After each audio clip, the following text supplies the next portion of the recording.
Hello friend, मैं sir Prashant Mishra. स्वागत है आपका अपने यूट्यूब चैनल RLC ट्यूटोरियल्स पे। फ्रेंड, जैसा कि पावर इलेक्ट्रॉनिक्स की प्रीवियस लेक्चर में हमने हार्मोनिक्स के बारे में डिस्कस किया था, ठीक है। तो हार्मोनिक्स का जो टॉपिक था वो मैंने एक्चुअल में इसे मैं बाद में डिस्कस करने वाला था, बट ये टॉपिक मैंने आपके लिए पहले ही डिस्कस कर दिया। तो आज का जो टॉपिक है, इसके पहले जो हमारा टॉपिक चल रहा था, that is SCR, silicon controlled rectifier, that is known as basically thyristor, ठीक है। यानी थायरिस्टर क्या होता है इसके बारे में हमने पिछले लेक्चर्स में देखा था। और ये जो थायरिस्टर्स होते हैं, इसका VI characteristics and what is the latching current and what is the holding current and what is the importance of the latching and holding current and the characteristics and construction all have already discussed in the previous lectures. तो जो लोग ये video पहली बार देख रहे हैं तो पहले उन वीडियोस को आप देख लेना। आज का जो आपका टॉपिक है वो है आपका प्रोटेक्शन ऑफ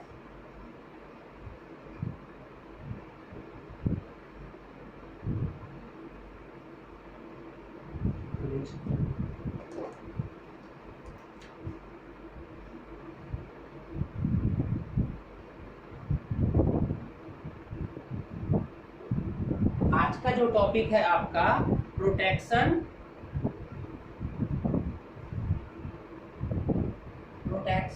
ऑफ SCR। और इसके साथ ही एक छोटा सा टॉपिक और आज हम कवर करेंगे कि protection of gate triggering circuit. आपको पता है कि जो गेट ट्रिगरिंग सर्किट होती है, मतलब गेट को क्या किया जाता है, ऑन करने के लिए। SCR क्या है आपका, एक सेमी कंट्रोल्ड स्विच है। If you have on, after that it's controlling and it means अगर इसकी गेट टर्मिनल पे एक बार इसने आपने सिग्नल देकर पल्स सिग्नल ऑन कर दिया तो इसके बाद आप उसको कंट्रोल नहीं कर सकते हैं। So this is known as the semi control device, we have already discussed. Now tell me, today we have going to discuss the protection of thyristor। यानी जो SCR आप यूज करने जा रहे हो इंडस्ट्रीज में, उसको क्या करना होता है, प्रोटेक्शन भी करना होता है। Because you are dealing very high amount of current and voltage, that is power. It means this devices handles huge amount of power. तो ऐसे कंडीशन में, और ये थायरिस्टर्स कॉस्टली होते हैं, इसलिए क्या होता है कि इन्हें प्रोटेक्शन की बहुत ही ज़रूरत होती है। तो अब हम बात करते हैं कि इन्हें कौन कौन से प्रोटेक्शन की ज़रूरत होती है। तो चलिए स्टार्ट करते हैं आज की क्लास, ठीक है। यानी ये होता है आपका SCR। बेटा, इस SCR को अगर प्रोटेक्ट करना है तो आपको पता है ये गेट टर्मिनल होता है, ये क्या होता है, 3 टर्मिनल होते हैं, ये का एनोड और ये क्या होता है, कैथोड। तो जब भी इसको सप्लाई से कनेक्ट करना होगा तो कौन कौन से आपको आएंगे। सबसे पहला प्रोटेक्शन आपको करना पड़ेगा आपका ओवर करंट से, ठीक है। तो पहला हो जाएगा ओवर करंट प्रोटेक्शन।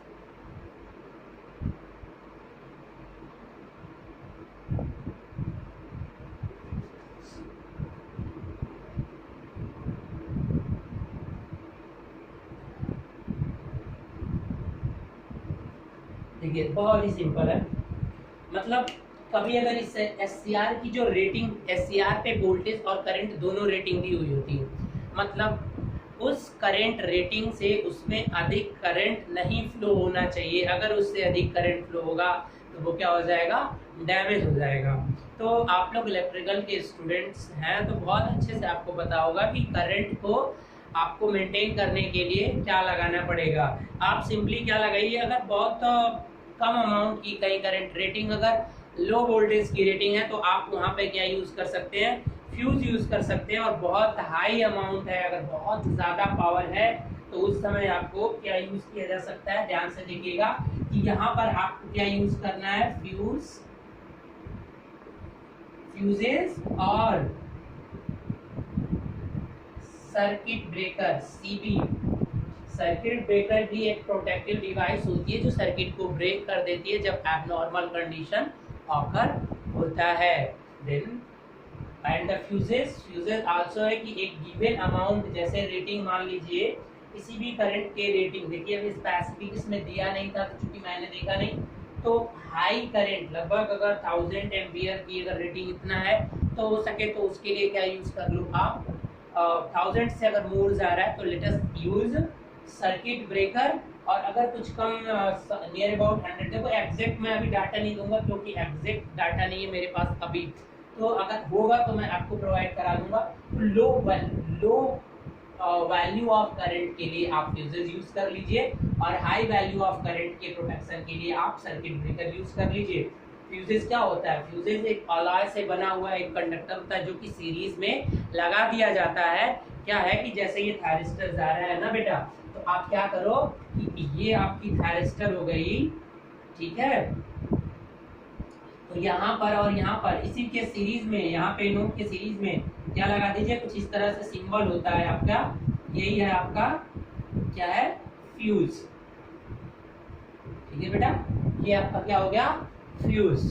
तो इस तरह से आप सीरीज में फ्यूज लगाकर प्रोटेक्ट कर सकते हो। ये एक अलॉय मेटल का बना होता है जिसका मेल्टिंग पॉइंट क्या होता है, कम होता है इस वायर का, ठीक है ना, मैक्सिमम लेड या समथिंग से मिलकर बनाया जाता है और उसके साथ एक और मिक्स कोई मेटल की जाती है जिससे उसका मेल्टिंग पॉइंट क्या हो जाता है, डिक्रीज हो जाता है। और जैसे ही ह्यूज अमाउंट ऑफ करंट होती है, you have to know that the heating effect of current, when a current flowing toward a conductor, it will create a heat in that conductor, and due to heat that affect this melting point, so it have a low melting point, और जिसकी वजह से वो क्या हो जाता है, पिघल जाता है और सर्किट को क्या कर देता है, ब्रेक कर देता है। उसके अकॉर्डिंग ही इसकी डिजाइन की जाती है।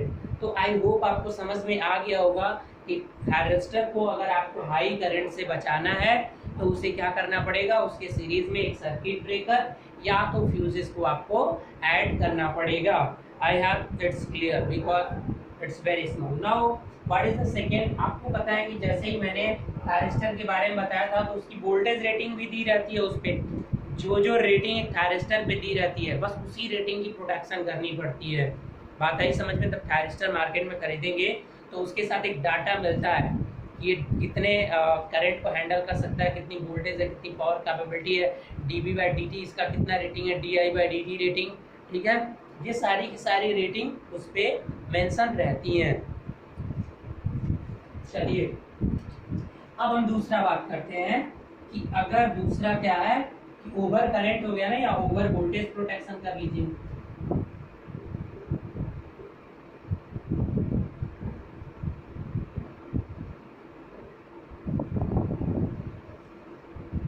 मतलब क्या है कि एक ऐसी डिवाइस आपको अब यहाँ पे चाहिए कि वोल्टेज की वैल्यू एक लिमिटेड जो उस पे रेटेड है, अगर उस value say that value will increases तो आपको क्या होना चाहिए कि वो सर्किट को ब्रेक कर देना चाहिए। तो देखिए इसके लिए आप यूज करोगे VDR, वोल्टेज डिपेंडेंट रजिस्टर। इसके लिए यूज होते हैं वोल्टेज डिपेंडेंट रजिस्टर। इसका फुल फॉर्म आप यहाँ पे नोट कर लीजिएगा, वोल्टेज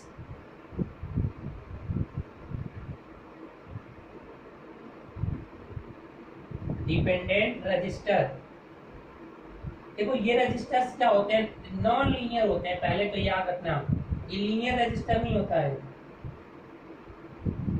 मेटल ऑक्साइड से बने होते हैं एक्चुअल में। ये मेटल ऑक्साइड से जितने भी आपके मटेरियल से बने रजिस्टर्स होते हैं दैट इज नॉन लीनियर। ये वोल्टेज डिपेंडेंट रजिस्टर होते हैं, वोल्टेज की वैल्यू के अकॉर्डिंग ही लीनियरली वर्क करते हैं, सॉरी नॉन लीनियरली क्या करते हैं, वर्क करते हैं, ठीक है। तो अब जब भी वोल्टेज की बात होती है और वोल्टेज के प्रोटेक्शन की, तो जो भी डिवाइस आप यूज करोगे वो उसके अक्रॉस यूज करोगे, ठीक है, वोल्टेज का प्रोटेक्शन करने के लिए, क्योंकि दो पॉइंट के बीच में आपको वोल्टेज मेजर होती है। तो जो भी प्रोटेक्शन की डिवाइस आप यूज करोगे वो ऑलवेज क्या होना चाहिए, उसके parallel. What is the meaning of this parallel, it means shunt में उसके क्या होना चाहिए, ऐड होना चाहिए, ठीक है, सीरीज में नहीं होना चाहिए। बात आई समझ में, दैट्स क्लियर, यानी पैरेलल कॉम्बिनेशन, पैरेलल कनेक्ट होना चाहिए। तो अगर आप चाहते हो इसे कनेक्ट करना, तो अगर मान लीजिए यही थायरिस्टर, मैं इसी फिगर में बता देता हूँ, तो आपको क्या करना पड़ेगा, ये जो थायरिस्टर है बेटा, इसी थायरिस्टर के एक क्रॉस मतलब पैरेलल क्या लगाना पड़ेगा, एक वोल्टेज डिपेंडेंट रजिस्टर लगाना पड़ेगा। कुछ इस तरह से सिंबल बना दिया जाता है और इसको लिख दिया जाता है VDR, वोल्टेज डिपेंडेंट रजिस्टर्स। ये रजिस्टर्स ही होते हैं but special type of semi oxides material से बने होते हैं that are non linear in nature. इनकी क्वालिटी क्या होती है कि ये इनकी जो वैल्यू होती है वो वोल्टेज पे डिपेंडेंट होती है। आई होप जैसे ही वोल्टेज एक अपने लिमिट से क्या होता है, या इसका दूसरा नाम वायरिस्टर्स भी होता है, it's have a second name, otherwise you can say also you are varistors. ठीक है, या इसे वायरिस्टर्स भी कहते हैं। आपको सर्ज जब लाइटनिंग होती है तो वहां पे भी ये वायरिस्टर्स यूज होते हैं। High use amount of voltage को आप थर्मल में भी कनेक्ट करके वो क्या कर देते हैं, न्यूट्रल कर देते हैं। जब लाइटनिंग उसको पड़ता है ना तो हर जगह लगा होता है, आप देखे होंगे VDR वहाँ पे यूज होता है हाई वोल्टेज प्रोटेक्शन में। तो हाई वोल्टेज प्रोटेक्शन में ये केवल SCR के साथ ही नहीं, ये वोल्टेज डिपेंडेंट रजिस्टर्स बहुत यूज होते हैं। ठीक है, तो आई होप आप समझ गए होंगे कि किस तरीके से आप SCR को एक जो रेटेड वोल्टेज है उससे अधिक होने पे बचा सकते हैं। तो चलिए, ये दोनों तो बहुत आसानी से समझ में, अब बहुत इंपॉर्टेंट की तरफ बढ़ते हैं।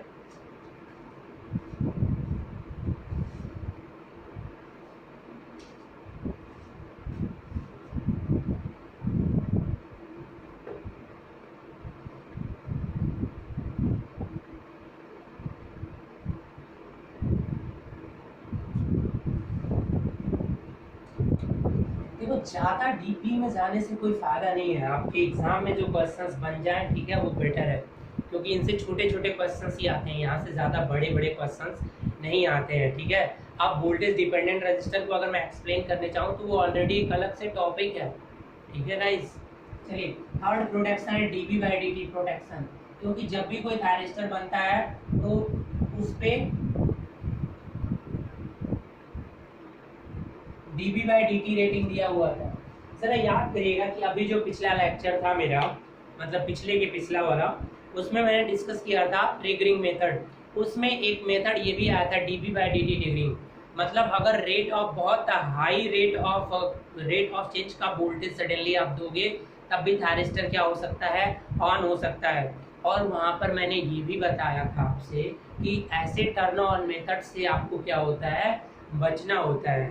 बिकॉज अगर आप ऐसे मेथड्स से अगर बचेंगे नहीं तो that is known as false methods, that is not a proper method to turn on the SCR। So we have to required, अगर सडनली मान लो, वैसे तो हम dB/dt जो वोल्टेज दे रहे हैं वो हम इस मेथड से टर्न ऑन नहीं कर रहे हैं, बट क्या है कि सडनली कभी ऐसा केस आ गया सर्किट में ऑपरेशन के टाइम में कि सडनली ड्यू टू किसी फॉल्स या समथिंग, किसी accidentally, it means due to any fault आप प्रोटेक्शन नहीं दोगे, तो सडनली अगर ऐसी केस आ गई तो वहाँ पर वो क्या हो जाएगा, आपका SCR आपके गेट सिग्नल देने से पहले ही क्या हो जाएगा, टर्न ऑन हो जाएगा। मान लीजिए नॉर्मली ऑपरेट हो रहा है आपका एक SCR, कुछ भी काम कर रहे हैं उससे, डोंट वरी, सडनली क्या हो गया कि बहुत कम समय में वोल्टेज की वैल्यू सडनली हाई गई फिर लो हो गई, इट मीन्स dB/dt आपका सडनली बहुत हाई हुआ। अब SCR को उस समय ऑन नहीं होना था, गेट की जो ट्रिगर पल्स थी वो आपको कुछ टाइम बाद देना था। लेकिन अगर सडनली वोल्टेज किसी स्विचिंग पैटर्न की वजह से ऐसा हुआ तो वो फॉल्ट में फॉल्स ही ऑन हो जाएगा, मतलब अनवांटेड ऑन हो जाएगा। तो इससे हमें बचाने के लिए dB/dt प्रोटेक्शन को देना पड़ता है।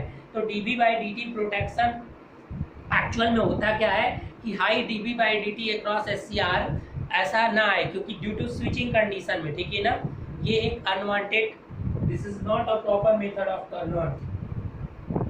तो क्या करेंगे इसके लिए बताइए। चलिए, समझ में आ गया आपको dB/dt प्रोटेक्शन की रिक्वायरमेंट क्यों है।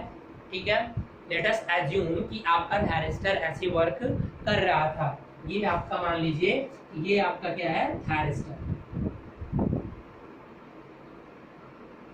सडनली बहुत कम टाइम के लिए कहीं से वोल्टेज में प्रॉब्लम हुई, कहीं फॉल्ट आया और dB/dt का मतलब क्या समझते हैं कि बहुत कम समय में एक पल्स, इम्पल्स टाइप का सिग्नल, बहुत जल्दी से वोल्टेज की सिग्नल आई और तुरंत हाई गई, तुरंत क्या हो गई, कम हो गई, मतलब इस तरह की सिग्नल अगर आ गई। तो जब भी स्विचिंग होता है कहीं भी तो ऐसी कंडीशंस अराइज होना नॉर्मल है। इसलिए हमें प्रोटेक्शन प्रोवाइड कराना पड़ेगा, क्योंकि अगर dB/dt हाई होगा तो आपका क्या हो जाएगा, वो टर्न ऑन कर देगा किसको, समय से पहले ही, यानी आपका जो डिजायर टाइम है उससे पहले ही वो थायरिस्टर को टर्न ऑन कर देगा। यहाँ पे गेट सिग्नल आप नहीं भी दोगे ना बेटा, तब भी ये टर्न ऑन कर देगा। टर्न ऑन मेथड में आपने देखा था, तो इससे हमें बचाना है इसे।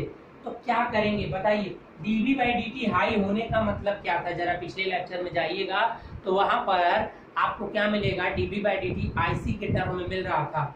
IC इज इक्वल टू क्या मिल रहा था, पीछे देख लीजिएगा, IC इज इक्वल टू क्या था, C dB/dt। ठीक है, अगर ये हाई होगा बेटा तो चार्जिंग करंट भी क्या हो जाती है, हाई हो जाती है। तो इसी चार्जिंग करंट को आपको बैलेंस करना होगा।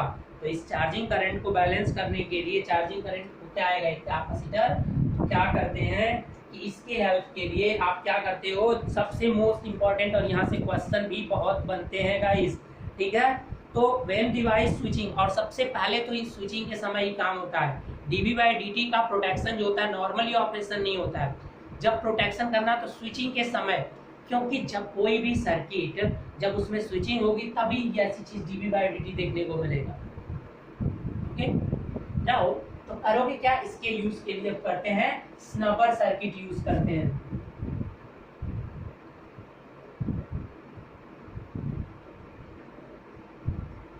बहुत बार पूछा हुआ क्वेश्चन है ये, जेई के एग्जाम में। तो अगर इलेक्ट्रॉनिक से बात करें तो यही क्वेश्चन बहुत बार पूछ लेता है कि dB/dt प्रोटेक्शन के लिए आप क्या यूज करते हो।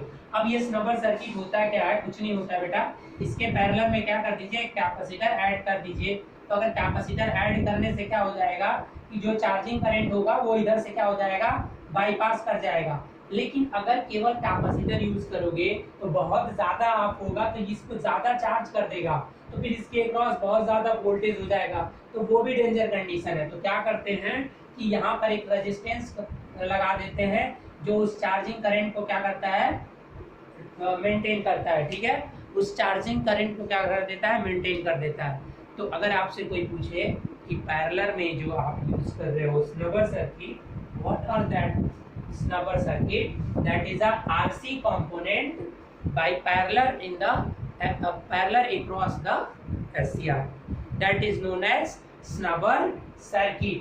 snubber circuit का मतलब प्रोटेक्शन होता है। ठीक है, सिंपली बात समझिएगा। क्यों, क्योंकि स्विचिंग के पैटर्न के time dB/dt, otherwise you can से di/dt भी मतलब हाई स्ट्रेस पे होता है। मतलब स्विचिंग के टाइम पे डिवाइस के ऊपर कुछ ज़्यादा स्ट्रेस होता है, समझ रहे हैं ना, ज़्यादा प्रेशर होता है dB/, और वो प्रेशर किस फॉर्म में होता है, dB/dt, अदरवाइज यू कैन से di/dt। तो dB/dt का तो प्रोटेक्शन आपने देख लिया कि अगर आप ये लगा देंगे तो क्या होगा कि अगर बहुत तेज़ी से राइज हुआ कभी तो क्या हो जाएगा कि उसकी वजह से बहुत ज़्यादा चार्जिंग करंट होगी, और चार्जिंग करंट के लिए इधर से क्या हो जाएगा, पाथ प्रोवाइड हो जाएगा, और ये डिवाइस क्या हो जाएगा, सिक्योर हो जाएगा।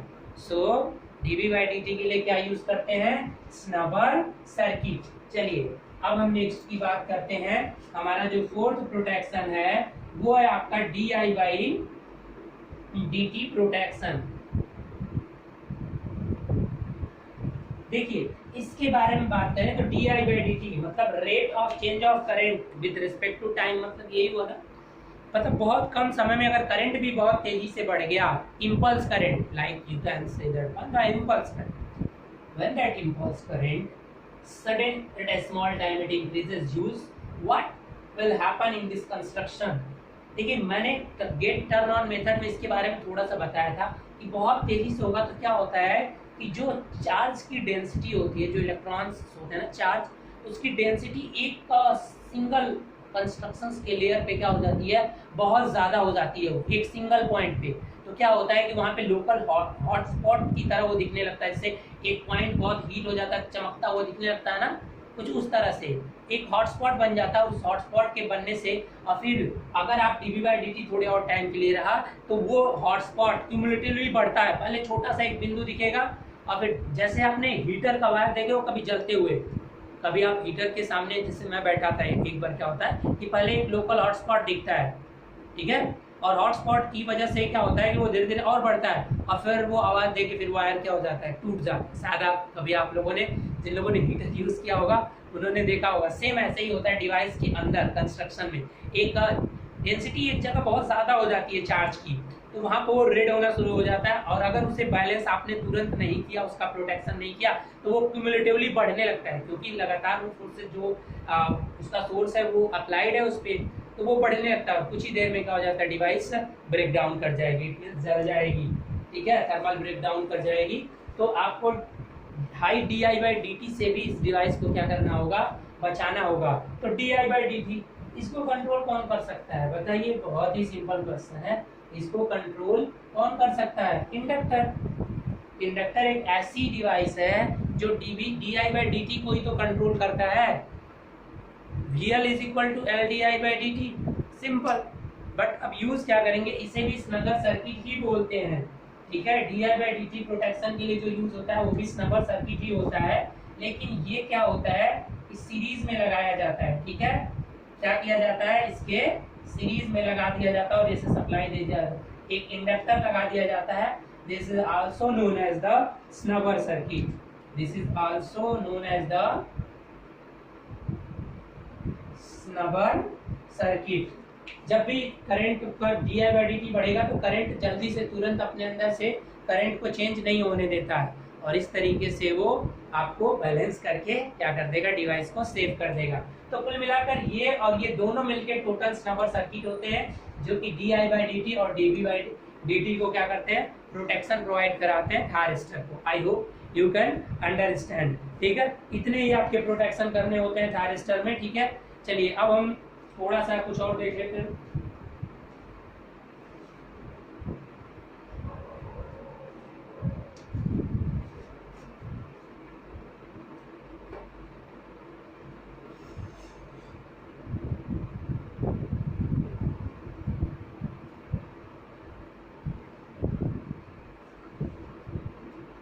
अब है आपका प्रोटेक्शन ऑफ गेट सर्किट।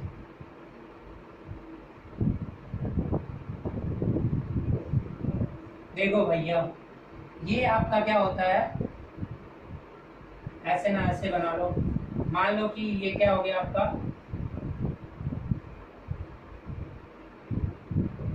ये नोड, और ये क्या हो गया बेटा, कैथोड। ये क्या है, गेट। ये है गेट, और इसके बीच में क्या करते हैं, सिग्नल, गेट सिग्नल देते हैं। यहाँ से VG को प्रोवाइड किया जाता है ना, तो क्या ये डायरेक्ट प्रोवाइड कर दिया जाता है, नहीं। इसके लिए भी आपको क्या करना पड़ता है, प्रोटेक्शन सर्किट यूज करने पड़ते हैं, ठीक है। इसके लिए भी आपको क्या करना पड़ता है, प्रोटेक्शन, यानी इसे बोलते हैं gate protection of SCR, protection of gate circuit, या तो प्रोटेक्शन ऑफ क्या लिख सकते हो उसे, gate protection of SCR, otherwise gate protection of,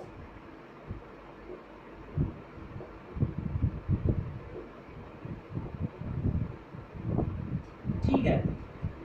चलिए तो अब हम स्टार्ट करते हैं। सबसे पहला प्रोटेक्शन यहाँ पे भी सेम, सबसे पहला, अगर भाई बहुत गर्मी हो रही है, यहाँ पे भी जो सबसे पहला प्रोटेक्शन आएगा वो क्या आएगा, over current protection.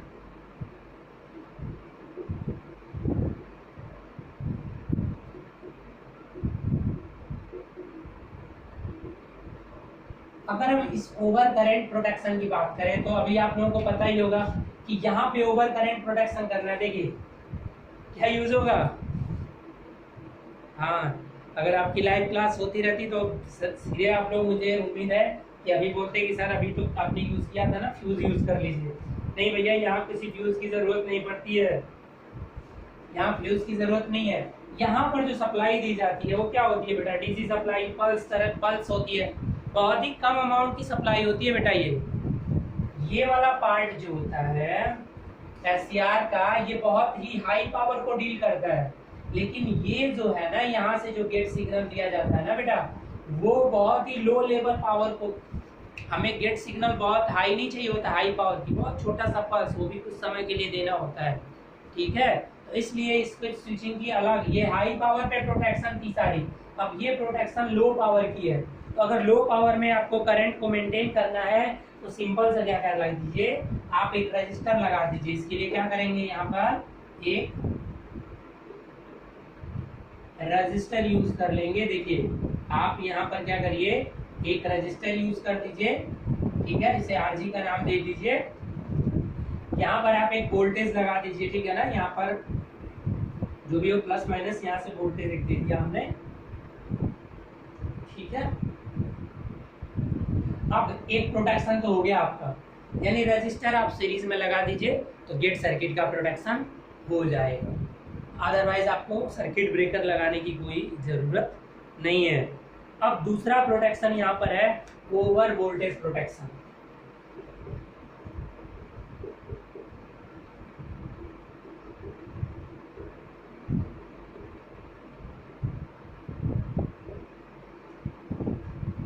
Over voltage protection यहाँ पे क्या यूज करेंगे भाई, पीछे क्या यूज किए थे अभी, वहां पर आपने वोल्टेज डिपेंडेंट, क्योंकि वो बहुत हाई पावर बहुत हाई वोल्टेज से डील करना था, यहाँ पे लो वोल्टेज को डील करना है, तो कोई और ऐसी डिवाइस है जो वोल्टेज को कांस्टेंट करके रखती है?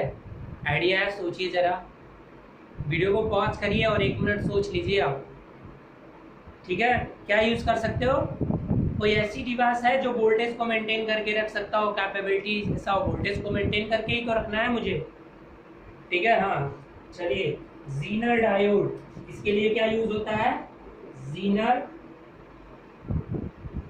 डायोड, ठीक है। जीनर डायोड क्या होता है आपका, एक डायोड होता है, कुछ इस तरह का सिंबल होता है जो अपने अक्रॉस रिवर्स बायस पे काम करता है, और अपने अक्रॉस क्या होता है, अगर यहाँ पे आप क्या दोगे प्लस माइनस, तो अपने वोल्टेज को क्या रखेगा, मेंटेन रखेगा, उससे अधिक वोल्टेज आएगी भी तब भी वो आगे अपने वोल्टेज को उससे आगे प्रोवाइड होने ही नहीं देगा।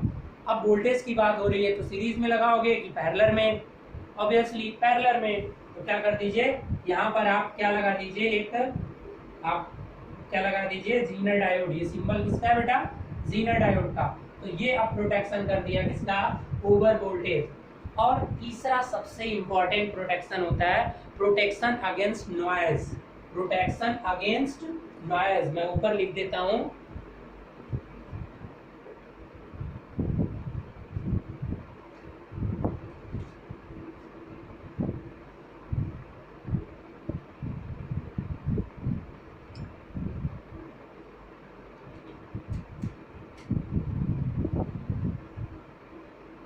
Protection against noise. देखो नॉइज क्यों यहाँ पे, पीछे क्या होता है भाई, इतने हाई पावर पे नॉइज कोई इफेक्ट नहीं कर पाएगा, लेकिन ये लो सिग्नल से डीलिंग हो रही है, तो जब भी लो सिग्नल की बात होती है तो नॉइज उस सिग्नल को इम्पैक्ट कर सकता है। अगर नॉइज की पावर बहुत ज़्यादा हो गई तो यहाँ से जो वोल्टेज दे रहा है तो उस पर ऑन कहीं ट्रिगर कहीं और होना था किसी और टाइम पे, तो ट्रिगर वो किसी और टाइम पे हो जाएगा, इसलिए आपको ऐसा करना पड़ेगा कि नॉइज से भी इस वाले सिग्नल को बचाना होगा। तो नॉइज से बचाने के लिए आप क्या यूज करोगे, पैरेलल आरसी सर्किट। अब इसके बारे में अगर जिसको नहीं पता है, पैरेलल आरसी सर्किट को देख लेना कि किस तरीके से आपका प्रोटेक्ट करेगा पैरेलल आरसी सर्किट, ठीक है। पैरेलल आरसी सर्किट, चलिए आज मैं बता रहा हूँ, थोड़ा सा इस पे आप काम करिएगा कि आपको एक पॉइंट दे रहा हूँ यहाँ पे कि किस तरीके से पैरेलल आरसी सर्किट प्रोटेक्ट करेगा नॉइज को, ठीक है। कमेंट में जरूर आप बताइएगा, मुझे जरा देखना चाहता हूँ, आप थोड़ा माइंड पे वर्क तो करिए, सोचने की कैपेबिलिटी बढ़ेगी कि किस तरीके से एक आरसी पैरेलल नेटवर्क नॉइज को कंप्रेस कर रहा है। बहुत थोड़ा सा दिमाग लगाना है, आपको बहुत आसानी से मिल जाएगा। तो जो भी लोग देख रहे हैं वो मुझे पैरेलल जरूर कमेंट जरूर कर देना। देखिए तो पैरेलल आरसी सर्किट यहाँ पे लगा दीजिए, एक आर और एक क्या लगा दीजिए, सी। तो ये टोटल प्रोटेक्शन प्रोवाइड कराना होता है आपको जब आप ट्रिगर सर्किट को डिजाइन कर रहे हो। When you are designing a trigger circuit, you have to require these 3 type of protection. Otherwise, you can't maintain a good trigger circuit. Okay? And thyristor के प्रोटेक्शन के लिए, मतलब इस thyristor के प्रोटेक्शन के लिए आपको इसके लिए भी ओवर करंट, ओवर वोल्टेज और सारे के सारे प्रोटेक्शन आपको करने होते हैं। I hope you can understand this all type of protection toward the gate circuit, otherwise the SCR protection. अब हम आगे बढ़ते हैं कि क्या ये एक SCR, जब भी एक SCR लगेगा तो एक यूनिट मान के चलिए, जितने प्रोटेक्शन की डिवाइसेस थी बेटा सारी की सारी इसके साथ होनी चाहिए, एक SCR के साथ, ठीक है। यही तो कोई वर्क नहीं, एक SCR के साथ ये सब लगा रहेगा और इसके क्रॉस में मैं थोड़ा सा एक बना देता हूँ। देखो अगर एक SCR के प्रोटेक्शन की बात करो तो यहाँ पे एक इंडक्टर भी रहेगा, फिर यहाँ पर एक कैपेसिटर रहेगा, एक पूरा इस तरह का एक यूनिट ये बनेगी। अब मैं थोड़ा सा सब मिटा रहा हूँ, आप समझ जाएंगे। एक SCR यूनिट किसे बोलते हैं, तो एक SCR यूनिट किसे बोलते हैं इस पूरे चीज को। अब ये जो चीज दिख रही है तो ये पूरा SCR यूनिट बोला जाता है। एक SCR कहीं भी आपको काम करवाना होगा, एक SCR को हाई वोल्टेज पे इतनी सारी चीजें उसके साथ लगानी पड़ेगी। देख रहे हो ना, कभी इसीलिए आप देखते हो कि एक SCR के अगल बगल बहुत सारे रजिस्टर, बहुत सारे समथिंग ऐड होते हैं। तो अब बताइए, अब एक ही SCR जो होता है पूरा का पूरा वोल्टेज और पूरा का पूरा करंट डील नहीं कर सकता। मान लीजिए कि इसकी रेटिंग, लेट अस एज्यूम कि ये जो था ये आपका था 1000 वोल्ट और लगभग 800 एम्पियर, ये एक की रेटिंग थी। लेकिन आपको कोई एक ऐसा सिस्टम डिजाइन करना है कि उस सिस्टम को क्या करना है कि 10,000 वोल्ट और 800 एम्पियर पे डिजाइन करना है, यानी वोल्टेज रेटिंग बढ़ाना है। तो आपको क्या करना पड़ेगा, 1000 और ये 10,000, तो ऐसे ही 10 थायरिस्टर आपको पैरेलल में ऐड करने पड़ेंगे, क्योंकि एक ही थायरिस्टर उतने वोल्टेज का बनाना बहुत ही डिफिकल्ट टास्क है। इसलिए यू हैव टू ऑप्शन कि आप इन सारे थायरिस्टर्स को सीरीज और पैरेलल कॉम्बिनेशन बना सकते हैं। तो जब आप सीरीज और पैरेलल में कनेक्ट करोगे तो उसकी इफिशियंसी क्या हो जाती है, घट जाती है। इफिशियंसी 100% नहीं परफॉर्मेंस हो पाता है, तो उसकी इफिशियंसी क्या होती है। और जब सीरीज और पैरेलल में हम ऐड करते हैं थायरिस्टर्स को तो वहाँ पे कुछ प्रॉब्लम्स आती हैं। तो अब वो प्रॉब्लम्स क्या होती हैं ये अगली वीडियो में डिस्कस कर लेंगे गाइस, क्योंकि एक ही साथ 1 घंटे की वीडियो बनाना डिफिकल्ट हो जा रहा है, क्योंकि यहाँ पे जो इन्वायरमेंट है अभी थोड़ा बहुत ही हॉट है। तो इसलिए अभी आज की वीडियो में इतना ही। तो किस तरीके से ऐड करते हैं पैरेलल और सीरीज कॉम्बिनेशन, और क्या प्रॉब्लम होती है कि वो जब भी पैरेलल में ऐड करते हो तो क्या हो, किस लिए ऐड करते हो, ताकि करंट की रेटिंग बढ़े। और सीरीज में क्यों ऐड करते हो, वोल्टेज रेटिंग बढ़ाने के लिए। तो सीरीज में ऐड करते हो तो ऐसी ही सेम डिवाइसेस ऐड करोगे। तो जैसे ये एग्जांपल 10 ऐड करोगे तो एक के क्रॉस कितना आएगा, 1000 वोल्ट, दूसरे के क्रॉस 1000, तीसरे के क्रॉस 1000 आना चाहिए। बट प्रैक्टिकली ऐसा नहीं होता है। अगर वोल्टेज जब सेम शेयरिंग नहीं कर पाते हैं, जब सीरीज में कनेक्ट करते हो, सारे SCR जब सीरीज में कनेक्ट होते हैं तो वो सेम वोल्टेज रेटिंग सेम होती है सबकी, बट फिर भी वो सेम वोल्टेज शेयर नहीं कर पाते हैं। ऐसे ही जब आप पैरेलल में करते हो तो वो सेम करंट शेयर नहीं कर पाते हैं। तो रीज़न क्या है, थोड़ा सा वेट करिए, अगली वीडियो में हम यही लेकर आएंगे। तब तक के लिए गुड बाय।